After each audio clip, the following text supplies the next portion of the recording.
अस्सलाम वालेकुम प्यारे बच्चों, उम्मीद है आप सब खैरियत से होंगे। मैं हूं मोहम्मद मंजूर भट्टो और आप देख रहे हैं rapid word TV YouTube channel.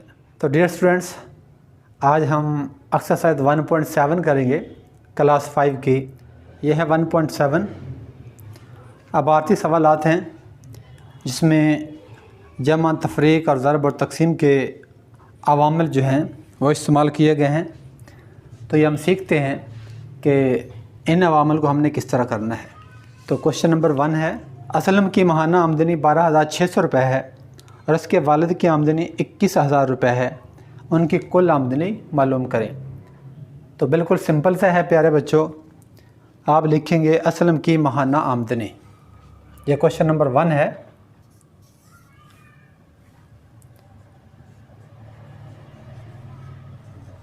Aslam की माहाना आमदनी ये हमारे पास है 12,600 रुपये।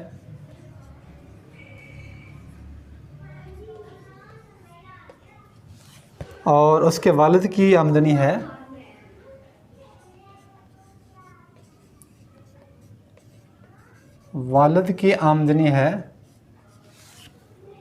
21,000।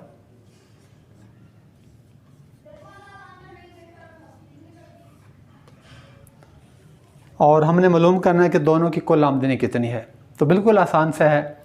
जैसे आपसे को पूछे कि आपको 5 रुपये अब्बू ने दिए और 10 रुपये आपके बड़े भाई ने दे दिए, तो आपके पास कुल कितने पैसे हो गए? तो आप फ़ौरन बताएंगे 15 रुपये। तो बिल्कुल ऐसे ही है कि असलम है बेटा, उसकी आमदनी 12,600 रुपये है और वालिद की आमदनी 21,000 रुपये है। तो दोनों की आमदनी हमने बतानी है। बिल्कुल साफ समझ आ रहा है कि दोनों को हमने जमा करना है।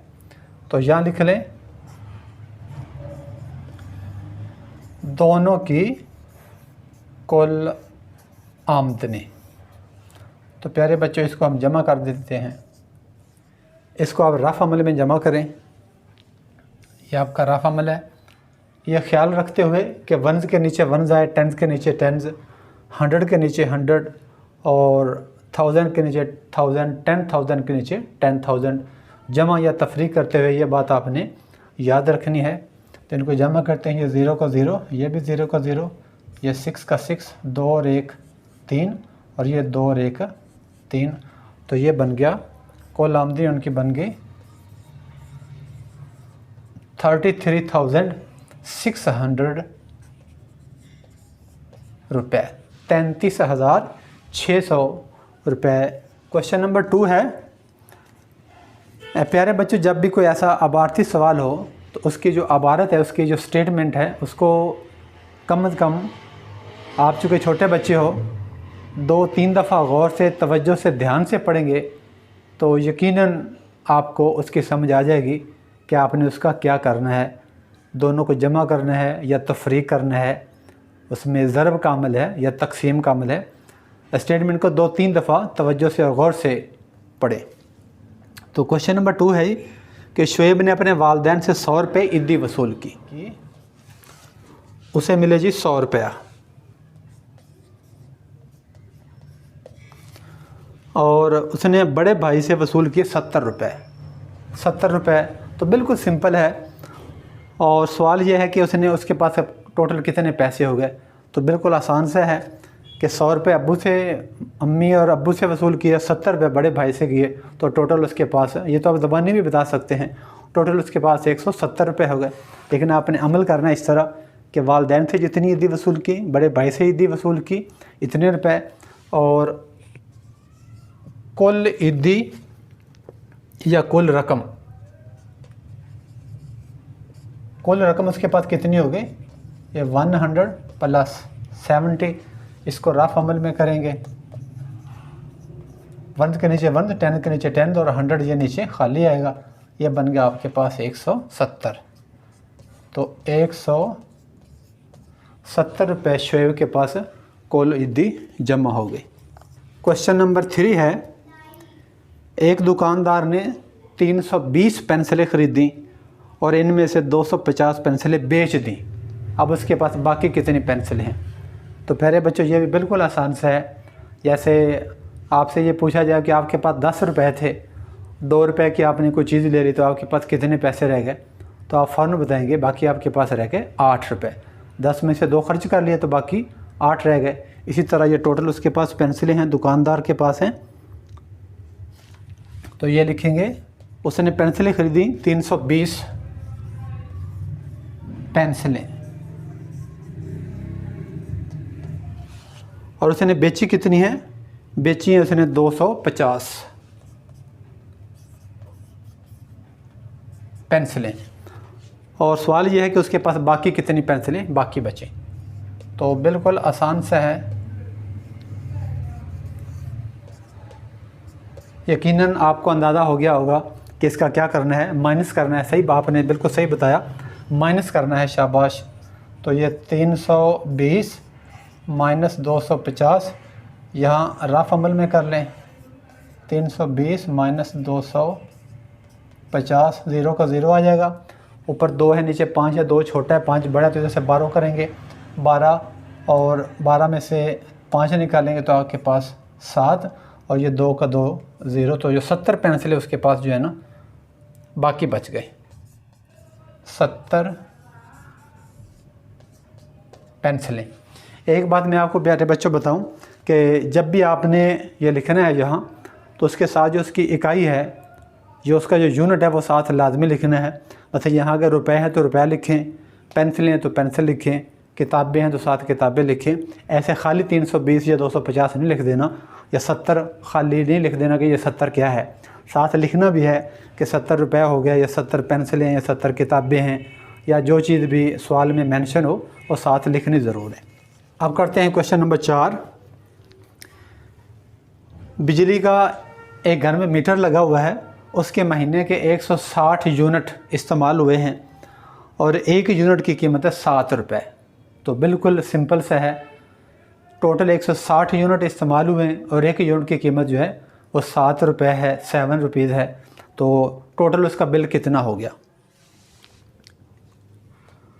तो ये लिखेंगे उसके स्टेटमेंट।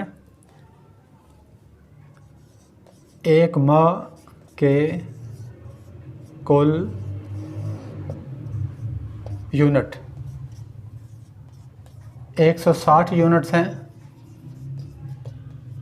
इतने उसने इस्तेमाल किए हैं, और एक यूनिट की जो कीमत है वो 7 रुपये है। 7 रुपये। तो हमने टोटल मालूम करना है कि टोटल उसका बिल कितना होगा महीने का। महीने का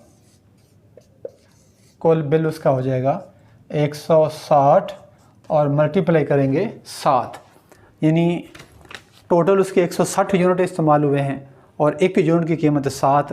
तो बिल्कुल साफ समझ आ रहा है कि हमने इनको या तो जमा करना है, और ये पहले मैं आपको बता भी चुका हूँ प्यारे बच्चों कि ज़रब का अमल जो होता है ये दरअसल बार बार जमा करने का ही अमल होता है, बजाय इसके कि हम 160 जगह 7 को जमा करें, 7 जमा 7 जमा 7 जमा 7, तो ज़रब उसका शार्ट अमल होता है। तो इसको मल्टीप्लाई कर देते हैं, तो ये 1120। ये 1120 ऐसे नहीं लिख देना, बल्कि साथ लिखना है कि ये 1120 क्या है, ये बिल है, और बिल जो है वो पैसों में, रुपयों में होता है। तो 1120 रुपये उसके। क्वेश्चन नंबर 5 है प्यारे बच्चों कि 15 गेंदें ख़रीदी गई हैं और उनकी कीमत है 300 रुपया। 15 गेंदों की कीमत है 300 रुपया, और आपने एक गेंद की कीमत मालूम करनी है। तो 15 गेंदों की कीमत है 300 रुपया, तो एक गेंद की आपने कीमत मालूम करनी है। 300 को डिवाइड करेंगे 15 पर। प्यारे बच्चों, यहाँ एक बात आपने जो याद रखनी है वो ये है कि जब भी ऐसा कोई आभासी सवाल हो तो आपने ध्यान ये रखना है कि अगर आपके पास ज़्यादा चीज़ों की कीमत मौजूद हो, सवाल में ज़्यादा चीज़ों की कीमत मालूम बताई गई हो और एक चीज़ की कीमत आपने मालूम करनी हो, तो आपने हमेशा तकसीम का अमल करना है। और अगर एक चीज़ की कीमत आपको बताई गई हो और आपने ज़्यादा चीज़ों की कीमत मालूम करनी हो तो उसको आपने मल्टीप्लाई करना है। ये बात याद रखनी है। तो इसमें भी 15 गेंदों की कीमत बताई गई है, एक की हमने मालूम करनी है, तो उसको डिवाइड करेंगे। तो 300 को डिवाइड करें 15 पर, तो 15 2 30, ये 0 आएगा, 15 0 0, बाकी 0 तो ये 20 रुपये। तो एक गेंद की कीमत आ गई 20 और साथ लिखेंगे रुपए, 20 रुपये एक गेंद की कीमत। क्वेश्चन नंबर 6 है प्यारे बच्चों, और ये इस एक्सरसाइज का आखिरी क्वेश्चन है। टोटल 6 ही इसमें सवाल थे। आखिरी सवाल है, एक किताब की कीमत है 45 रुपये और आपने 5 किताबें ख़रीदनी है ऐसी। तो बिल्कुल सिंपल सा है, एक किताब आप 45 रुपये मिलती है, 5 किताबें आपने ख़रीदनी हैं तो उसकी कुल कीमत आपने बतानी है। तो अमल इसका लिखेंगे 45 रुपये है और 5 किताबों की कीमत आपने बतानी है। 5 किताबों की कीमत, तो प्यारे बच्चों बिल्कुल सादा सा है। आप इसको सादा अंदाज में करना चाहें तो आप इस तरह कर लेंगे कि 45 की आपने 5 किताबें ख़रीदी हैं तो 45 जमा 45 जमा 45 जमा 45, यानी 45 को 5 जगह हम जमा कर लेंगे चूँकि 5 किताबें हैं। तो जैसे मैंने पहले भी बताया, जमा का जो अमल है बार बार जमा का, इसे ही माहिरीन ने ज़रब से ताबीर किया है, इसलिए ज़रब से जल्दी आप उसका सॉल्यूशन ढूंढ लेते हैं, सवाल का जवाब तलाश कर लेते हैं, जबकि बार बार जमा करते हुए टाइम ज़्यादा इस्तेमाल होता है। तो ये इसको हम करेंगे 5 से मल्टीप्लाई करेंगे। 45 को यहाँ 5 से मल्टीप्लाई कर लें, 5 5 25, 2 आगे कैरी करेंगे, 5 4 20 और 2 22, तो ये 225 रुपये की हमें 5 किताबें मिलेंगी। 5 किताबों की कीमत है 225 रुपये। तो प्यारे बच्चों, ये थी आज की एक्सरसाइज, और शुरू में लिखना भूल गया, एक्सरसाइज है 1.7। तो आज हमने की एक्सरसाइज 1.7, इसमें 6 सवाल थे। मुझे पूरी उम्मीद है कि सवालात की आपको अच्छी तरह समझ आ गई होगी। प्यारे बच्चों, वीडियो अगर अच्छी लगी है तो अपने बाकी दोस्तों से भी शेयर करें, अपने बाकी क्लास फेलोज़ को भी बताओ, और वीडियो को लाइक कर दें, चैनल को सब्सक्राइब कर लें ताकि आने वाली हर वीडियो जो है उसका नोटिफिकेशन आपको मिल सके। मिलते हैं नेक्स्ट वीडियो के साथ, मुझे दीजिए इजाज़त। अल्लाह हाफिज़।